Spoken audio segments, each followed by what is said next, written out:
Good morning friends, students.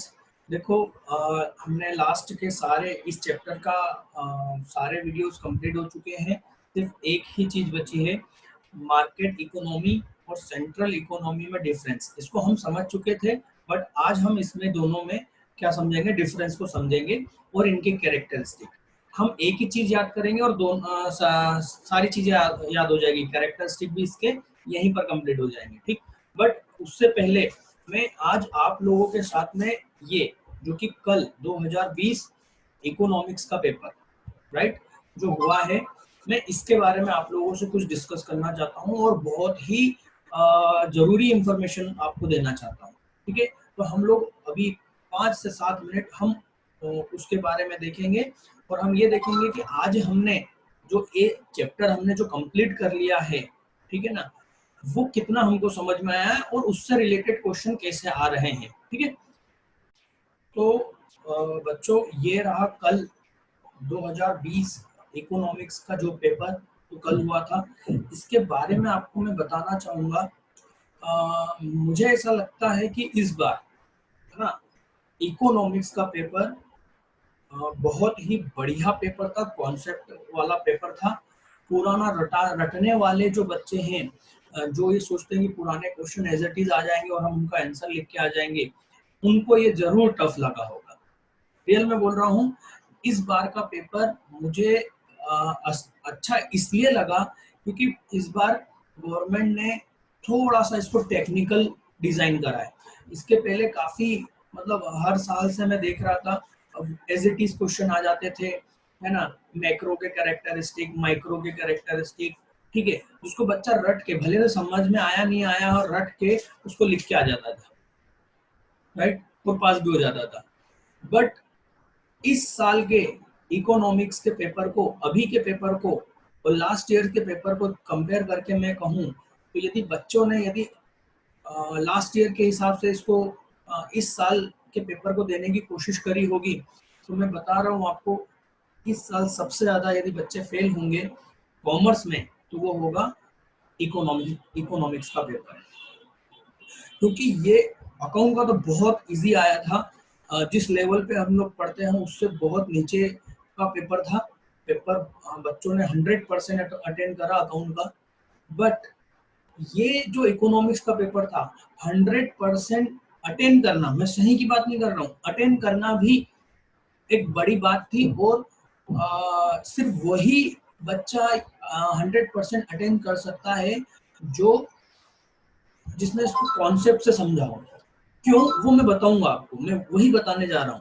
तो आप ये सोचो कि सर डरा रहे हैं, मैं डरा नहीं रहा हूँ, मैं बता रहा हूँ, है ना, कि इकोनॉमिक्स का व्यू इन लोगों ने चेंज कर दिया है। ठीक है, हो सकता है अगले साल इजी आ जाए, पर हो सकता पे अपन नहीं चल सकते।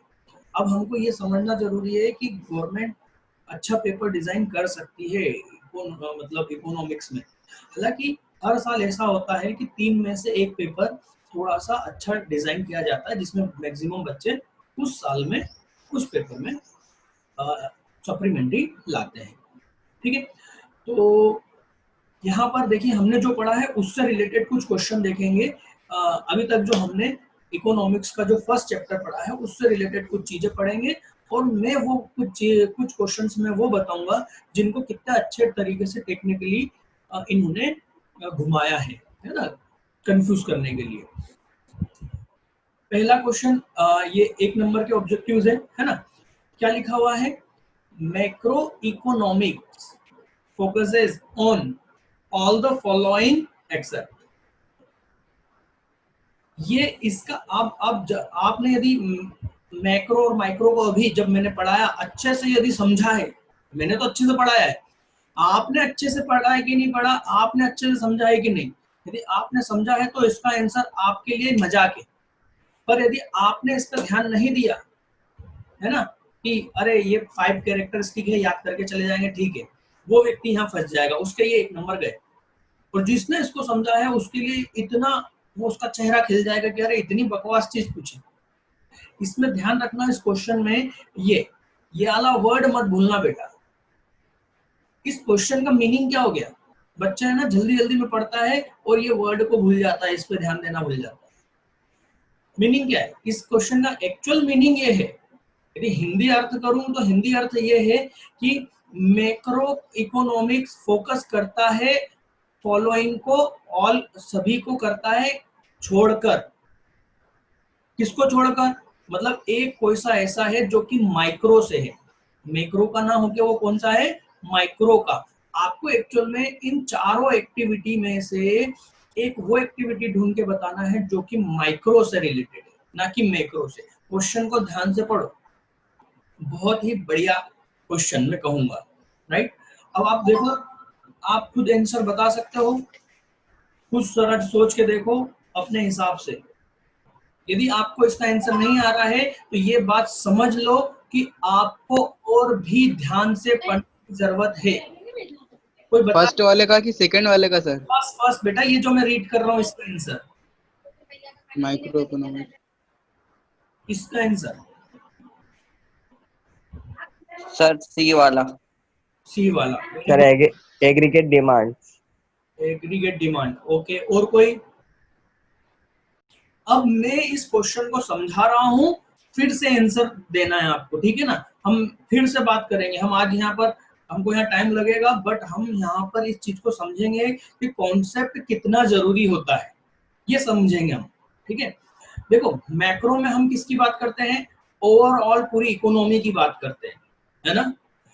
एग्रीगेट्स की बात करते हैं, मतलब एक इंडिविजुअल प्रोडक्ट की डिमांड के बारे में बात नहीं करते हैं, ओवरऑल कितनी डिमांड है पूरे इकोनॉमी में, है ना। हर चीज की डिमांड, एग्रीगेट डिमांड मतलब हर चीज की डिमांड पूरी इकोनॉमी में, ठीक।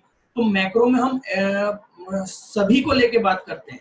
और यदि मैक्रो नहीं समझ में आता है तो सबसे बेस्ट है माइक्रो समझो। माइक्रो क्या बोलता है?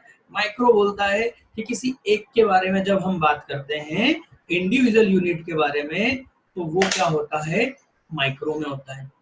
क्वेश्चन क्या बोल रहा है आपको? क्वेश्चन बोल रहा है कि इनमें से कौन सा, है ना, कौन बनेगा करोड़पति का क्वेश्चन है ये, कि इनमें से कौन सा जो है जो कि जिस पर मैक्रो फोकस नहीं करता, मतलब जो किससे रिलेटेड है? माइक्रो से। अब देखो अनएम्प्लॉयमेंट, देखो एग्रीगेट डिमांड, एग्रीगेट डिमांड तो मैंने पहले ही बता दिया कि मैक्रो बार बार एग्रीगेट डिमांड, एग्रीगेट शब्द पे यूज करता है। तो एग्रीगेट डिमांड तो मैक्रो का हो ही गया, मैक्रो में एग्रीगेट डिमांड पर फोकस किया जाता है, ठीक है। तो ये आंसर तो नहीं है, सी। तो अनएम्प्लॉयमेंट प्रॉब्लम, अब आपको याद हो मैंने कहा है कि अनएम्प्लॉयमेंट किसी एक व्यक्ति की प्रॉब्लम नहीं है, ये पूरी इकोनॉमी की प्रॉब्लम है। और यदि ये पूरी इकोनॉमी की प्रॉब्लम है तो ये मैक्रो का सब्जेक्ट है, एग्रीगेट डिमांड भी मैक्रो का सब्जेक्ट है।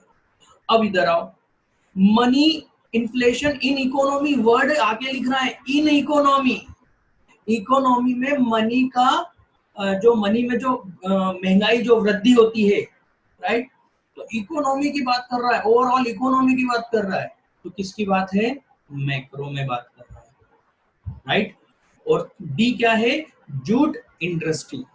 और जूट इंडस्ट्री मतलब इंडस्ट्री एक यूनिट, बात समझ में आई? तो एक यूनिट, ये एक यूनिट है और ये क्या है? ये बहुत ज्यादा स्केल पर, बड़े स्केल पर, या एक से ज्यादा की बात हो रही है इन तीन में, ए बी सी में। डी इंडिविजुअल यूनिट है और इंडिविजुअल यूनिट पर माइक्रो फोकस करता है, मैक्रो नहीं। तो इसका आंसर है डी।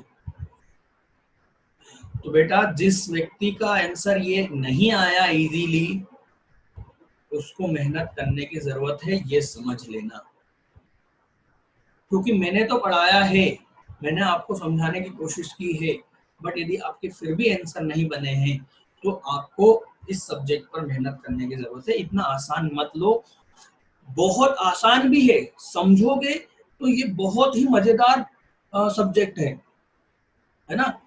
और नहीं समझोगे तो परेशान होगे। ये एक एग्जांपल मैंने आपको दिया, यदि किसी ने अच्छे से पढ़ा होगा तो मैं बता रहा हूँ उसके लिए ये मजाक था, और जिसने रटा है ना, मैं गारंटी कर रहा हूँ वो बच्चा ये बोल रहा है कि पेपर टफ था।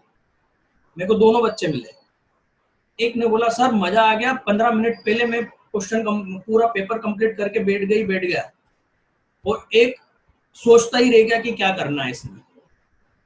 इस टाइप के दो टाइप के स्टूडेंट्स है, ठीक है। जिसने समझा है उसके लिए इजी था, ठीक है। आगे देखते हैं इसमें और क्या है।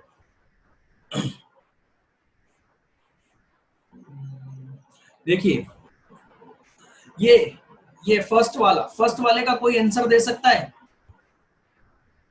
फर्स्ट में क्या है, there are means of production, there are means of production. Means का यहाँ पर क्या हो गया, फैक्टर, फैक्टर ऑफ प्रोडक्शन। क्या मैंने आप लोगों को बताया है फैक्टर ऑफ प्रोडक्शन के बारे में, राइट?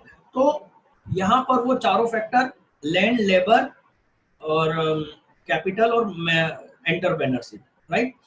इसके बाद में हम यहाँ पर नेक्स्ट देखेंगे, ये मैच द कॉलम तो बहुत इजी था, पर हमारे इस चैप्टर से जो हमने पढ़ लिया उसमें एक भी नहीं है उससे रिलेटेड, इसलिए हम उस पर बात नहीं कर पाएंगे।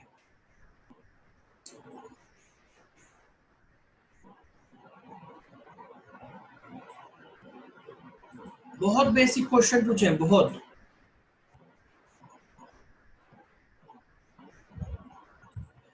देखिए ये जो क्वेश्चन है ना, ये 11th का जो और में ये जो क्वेश्चन है, ये हम नेक्स्ट चैप्टर में पढ़ेंगे।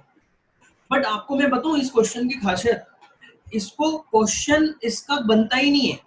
ये एक बड़े टॉपिक का एक छोटा सा कॉन्सेप्ट है, जिसके कारण एक बड़ा टॉपिक काम कैसे करता है उसका रीजन है कि भैया ये इसलिए हो रहा है क्योंकि मोनोटोनिक प्रेफरेंस है, मोनोटोनिक प्रेफरेंस के कारण ऐसा हो रहा है।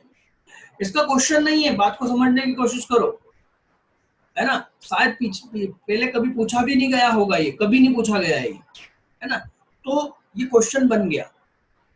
मैंने स्टूडेंट्स को बार बार समझाया कि देखो बेटा ये जो कारण हो रहा है ना, इस मोनोटोनिक प्रेफरेंस के कारण हो रहा है। मोनोटोनिक प्रेफरेंस का मतलब ये होता है, बच्चों ने मेरे को फीडबैक दिया कि सर क्योंकि बुक में इस टाइप का कोई क्वेश्चन नहीं था, पर आपने जो समझाया था हम वो लिख के आ गए।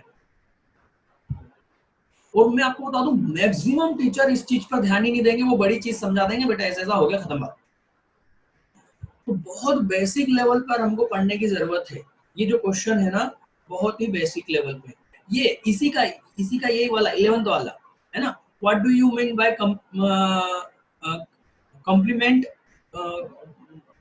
कॉम्प्लीमेंट गुड्स क्या होते हैं, राइट? इसको भी स्पेशली टिक नहीं करवाया जाता है कि बेटा ये आईएमपी है, देखो ये आएगा, नहीं। ये तो किसी क्वेश्चन के अंदर समझाया जाता है कि बेटा कॉम्प्लीमेंट गुड्स क्या होते हैं, बात को समझो। सिर्फ लेक्चर में समझाया जाता है, स्पेशली इसका क्वेश्चन बना के नहीं समझाया जाता। ये दोनों चीजें, ये दोनों। मैं बस आप लोगों को यही समझाना चाह रहा हूँ कि इस बार का पेपर बहुत ही टेक्निकल था, और मुझे बहुत खुशी है कि गवर्नमेंट ने थोड़ा सा अपने आप को अपग्रेड करने की कोशिश करी, बजाय वो पुराने 20 सालों के क्वेश्चन रिपीट करने के। और इतने बढ़िया क्वेश्चंस लिए हैं कि बच्चे को अब पूरा पढ़ना पड़ेगा, समझना पड़ेगा। इस बार के पेपर में बच्चा इकोनॉमिक्स में काफी बच्चे शायद फेल होने वाले बेटा। नेक्स्ट देखते हैं, ये देखिए हम ये वाला क्वेश्चन कर चुके हैं। What do you understand by normative economic analysis? याद करो, पढ़ाया है मैंने नॉर्मेटिव इकोनॉमिक्स, पॉजिटिव और नॉर्मेटिव। इसके अलावा जो दूसरा क्वेश्चन है यहीं पर इसी का और में, वो कौन सा है? Distinguish between a central plan economy and market economy. ये आज हम पढ़ेंगे, ये हमारे इस चैप्टर का लास्ट टॉपिक है। हम पढ़ तो चुके थे सेंट्रल प्लान इकोनॉमी क्या होती है और मार्केट प्लान इकोनॉमी क्या होती है, उसका सिर्फ डिफरेंस बचा था और कैरेक्टरिस्टिक, जो कि आज हम कंप्लीट कर लेंगे। तो आप देखोगे कि इस चैप्टर में से वो पुराने क्वेश्चंस नहीं आए हैं जो पहले आते थे, रिपीट एंड रिपीट। यहाँ पर बहुत ही बढ़िया तरीके से उनको चेंज किया गया है टेक्निकली, ठीक है। मैं आपको ऐसे कई क्वेश्चंस इस पेपर में बता सकता हूँ, बट जो हमारे चैप्टर से रिलेटेड थे हम सिर्फ उसी पे बात कर पा रहे हैं। ये देखो, ये 17 क्वेश्चन को देखो क्या पूछा है, जरा ध्यान दो।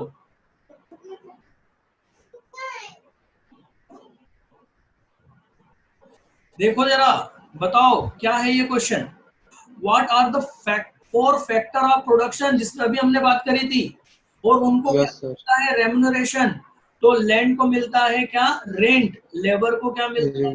वेजेस। कैपिटल को मिलता है इंटरेस्ट, और एंटरप्रेन्योर को मिलता है प्रॉफिट। 4 लाइन लिखनी थी और 4 नंबर। रियल में बोल रहा हूं, इसका इससे बड़ा लाइन, 4 लाइन से बड़ा का आंसर है ही नहीं, क्योंकि टेक्निकल क्वेश्चन है, कोई थ्योरी क्वेश्चन नहीं है कि जिसको आप भरे जाओ लिखे जाओ। 4 नंबर मिलेंगे 4 लाइन के। रियल में बोल रहा हूं, ज्यादा नहीं लिखना है, थोड़ा सी बातें को घुमाना है और 4 पॉइंट लिखना है। ये कोई क्वेश्चन नहीं है, आप बुक में ढूंढ लेना, नहीं मिलेगा। ये क्वेश्चन के रूप में आपको कहीं नहीं मिलेगा। ये सिर्फ कॉन्सेप्ट में समझाया जाता है कि बेटा देखो फैक्टर ऑफ प्रोडक्शन 4 चीजें हैं, जैसा कि मैंने आपको पहले समझाया है। उसी चीज को इन्होंने 4 नंबर में पूछ लिया। ठीक है, ये भी बहुत इजी था और अलग क्वेश्चन था। इसमें और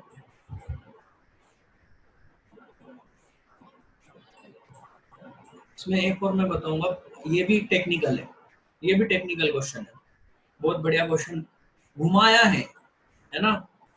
ये जो 24 का ये देख रहे हो ना, इसको सिर्फ वही सॉल्व कर सकता है जिसने कॉन्सेप्ट से जिस चैप्टर से है ये, उस चैप्टर को कॉन्सेप्ट से समझा होगा, डिमांड सप्लाई वगैरह को, वही कर सकता है। और सिर्फ 4 या 5 लाइन का आंसर है, और कितने नंबर का है? 5 नंबर का। इसके और में भी देखो, मार्केट इक्विलिब्रियम 3 या 4 नंबर की चीज है, 5 नंबर में पूछिए। अब बच्चे को यदि समझ में आया होगा तो वो 2-3 चीजें ऐड करके इसको 5 नंबर तक लिख पाएगा, नहीं तो नहीं लिख पाएगा। और ये तो बहुत ही टेक्निकल है, ये तो मतलब जिसको चीजें दिमाग में समझ में आई होगी, डिमांड सप्लाई अच्छे से, वही इस चीज को कर पाएगा, नहीं तो नहीं कर पाएगा। वो 5 नंबर में, 5 लाइन 5 नंबर। तो ये पेपर इस तरह का था बेटा। तो आज का हमारा सिर्फ ये टॉपिक बचा हुआ है, और ये टॉपिक क्लियर हो जाएगा तो हमारा फर्स्ट चैप्टर कंप्लीट हो जाएगा। ठीक है, हम इसको देखते हैं थोड़ा फास्ट। हम अच्छे से समझ चुके हैं। पहले तो मैं बता दूं, मार्केट इकोनॉमिक और सेंट्रल इकोनॉमिक। मार्केट इकोनॉमी में जहां पर हर चीज, प्रोडक्शन कितना होगा, मतलब फैक्टर ऑफ प्रोडक्शन, राइट, किसके कंट्रोल में होते हैं? प्राइवेट, है ना। किसी चीज का प्राइस क्या होगा, उसका प्रोडक्शन कितना करना है, ये सब कुछ मार्केट तय करता है। और मार्केट कैसे तय करता है? मार्केट तय करता है डिमांड एंड सप्लाई के फोर्स से। जैसे कि मैं पिछले वीडियोस में आप लोगों को बता चुका हूं कि जैसे हम सब्जी खरीदने जाते हैं तो अब हम कैसे भाव करते हैं, वही मार्केट इकोनॉमिक्स है, इकोनॉमी है, राइट, है ना। डिमांड और सप्लाई का, नहीं भैया 40 में दे दो, नहीं भैया इतने में, राइट, ये जब हम करते हैं, ये क्या है? मार्केट इकोनॉमिक्स है। और सेंट्रल प्लान में क्या होता है? गवर्नमेंट कंट्रोल करती है हर चीज पर। जैसे कि चाइना, वहां पर कोई चीज का प्रोडक्शन कितना होगा, वहां गवर्नमेंट बताएगी कि आप कंपनी हो, ठीक है, आपको इतना प्रोडक्शन करना है, इससे ज्यादा आप प्रोडक्शन नहीं कर सकते, या इससे कम नहीं कर सकते। आपको कौन बताएगा? गवर्नमेंट बताएगी। आपके प्रोडक्ट की प्राइस कितनी होगी, गवर्नमेंट बताएगी, राइट। इसको क्या बोलते हैं? Central plan. देखो, इकोनॉमी में जो 4 एक्टिविटी है, उन 4 एक्टिविटी को किस तरीके से उनका मैकेनिज्म होगा, वो किस तरह से काम करेगी, ये डिसाइड करना इन 3 एक्टिविटी का काम है। 3 तरह की इकोनॉमी होती है। मार्केट, जिसमें पूरा मार्केट को छोड़ दिया जाता है, अपने हिसाब से हर व्यक्ति कर सकता है, जिसमें गवर्नमेंट का कोई कंट्रोल नहीं होता। और सेंट्रल प्लान इकोनॉमी में क्या होता है कि सारी चीजें कौन करता है? गवर्नमेंट कंट्रोल करती है। इंडिया जैसी जगह में तीसरे टाइप की इकोनॉमी काम करती है, इन दोनों का मिक्स, जिसको बोलते ही है मिक्स्ड इकोनॉमी। कुछ चीजें गवर्नमेंट ने मार्केट पे छोड़ रखी है और कुछ चीजों को गवर्नमेंट ने कंट्रोल कर रखा है। ठीक है, तो बेसिकली इन दोनों के बीच में ही डिफरेंस बनता है ना। तो इन दोनों का जो डिफरेंस है इस साल के क्वेश्चन पेपर में था, राइट। अपन इसको फटाफट देख लेते हैं। It is referred to an economy in which the mean of production are own।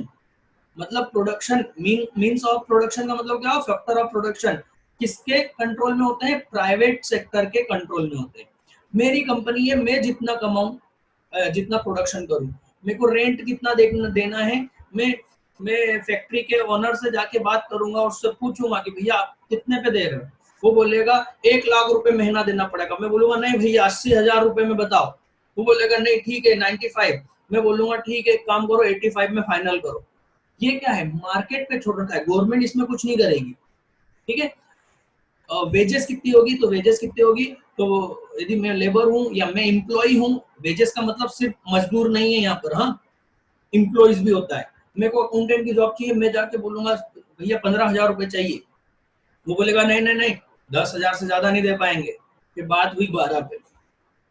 किसने, मार्केट में तय हुआ, डिमांड और सप्लाई से तय हुआ, ठीक। और सेंट्रल प्लान में इन पूरे प्रोडक्शन ऑफ फैक्टर पर किसका कंट्रोल होता है बेटा, गवर्नमेंट का कंट्रोल होता है, ठीक। आगे देखेंगे इसमें कंपटीशन कैसा होता है, तो मार्केट में फुल कंपटीशन है, ठीक है, क्योंकि मार्केट में सारी फर्म अपने हिसाब से प्रोडक्शन कर सकती है, उनका प्राइस डिसाइड कर सकती है, उनकी क्वालिटी डिसाइड कर सकती है, इसलिए पूरी तरह से क्या होता है यहाँ पर कठोर कंपटीशन होता है, स्टिफ मतलब कठोर, टफ, है ना, कंपटीशन होता है। यहाँ पर इस टाइप की मार्केट में कोई कंपटीशन नहीं होता है, क्योंकि गवर्नमेंट ने सब कुछ तय कर दिया है ना। मान लो ये कंपनी है एमआई की, तो गवर्नमेंट ने उसको बोल दिया कि आप 1 लाख यूनिट प्रोड्यूस करोगे एक साल में और उसकी प्राइस ये रहेगी, बस गवर्नमेंट ने तय कर दिया। अब ये कोई और उसको खरीदने वाला भी गवर्नमेंट है, तो कोई कंपटीशन ही नहीं है, ठीक है। आगे आ जाओ, रोल ऑफ गवर्नमेंट, तो यहाँ पर हम कहेंगे यहाँ पर गवर्नमेंट का कोई रोल नहीं है, और सेंट्रल में क्या होता है, कंप्लीट रोल है, पूरी तरह से रोल गवर्नमेंट का ही है, मार्केट का यहाँ रोल है ही नहीं, डिमांड सप्लाई का कोई रोल है ही नहीं, ठीक। आगे देखेंगे डिसीजन मेकिंग, राइट, तो यहाँ पर प्रोडक्शन के जो चारों फैक्टर हैं, या जो इकोनॉमी की जो चारों एक्टिविटी है, कंजम्पशन, प्रोडक्शन, इन्वेस्टमेंट, राइट, ये इंडिपेंडेंट है मार्केट पर, कितना प्रोडक्शन होना है कितना नहीं होना है, ये किस पर डिपेंड करता है, मार्केट पर डिपेंड करता है, ये वही लोग डिसीजन लेते हैं, मार्केट डिसीजन लेता है। और यहाँ डिसीजन कौन लेता है, गवर्नमेंट डिसीजन लेती है कितना प्रोडक्शन होगा, ठीक है। यहाँ पर मैं ये बताना भूल गया, ओनरशिप है ना, वो पेज इस तरह से हो गया। ओनरशिप का मतलब क्या है, इन सब पे ये देखो, means of production, land, labour, capital, entrepreneur, किसके हाथ में, प्राइवेट के हाथ में। प्राइवेट का मतलब ये है मेरी जमीन है। सर एंटरप्रेन्योर का मतलब क्या है? एंटरप्रेन्योर का मतलब मैं बताता हूँ, 4 मिनट बचे, मेरे को कंप्लीट करने दो। लैंड मैं बता रहा हूँ, लैंड का मतलब होता है कि मेरी जमीन है, अब इसका रेंट क्या हो ये मैं डिसाइड करूंगा, गवर्नमेंट नहीं, तो ये क्या हो गई, मेरे हाथ में हो गई, प्राइवेट प्रॉपर्टी हो गई, ठीक। लेबर, मैं एम्प्लॉय हूँ, मेरे को कितनी सैलरी चाहिए ये गवर्नमेंट तय नहीं कर रही है, ये मैं तय कर रहा हूँ, इसलिए ये क्या है, प्राइवेट प्रॉपर्टी, मेरे अधिकार में है। कैपिटल का मतलब होता है बिजनेस को चलाने के लिए जो पैसा होता है, और ये पैसा कहाँ से मिल सकता है आपको, बैंक से भी मिल सकता है। हम लोग क्या सोचते हैं मालूम है, इकोनॉमिक्स और अकाउंट में थोड़ा सा डिफरेंस है। अकाउंट में ओनर पैसा लगाता है, उसको हम क्या बोलते हैं, कैपिटल बोलते हैं, राइट। बट इकोनॉमी में ओनर का पैसा जरूरी नहीं है ओनर का ही पैसा लेता है, अपन बैंक से भी तो जो पैसा लेते हैं लोन, उसको भी क्या बोलेंगे, कैपिटल बोलेंगे।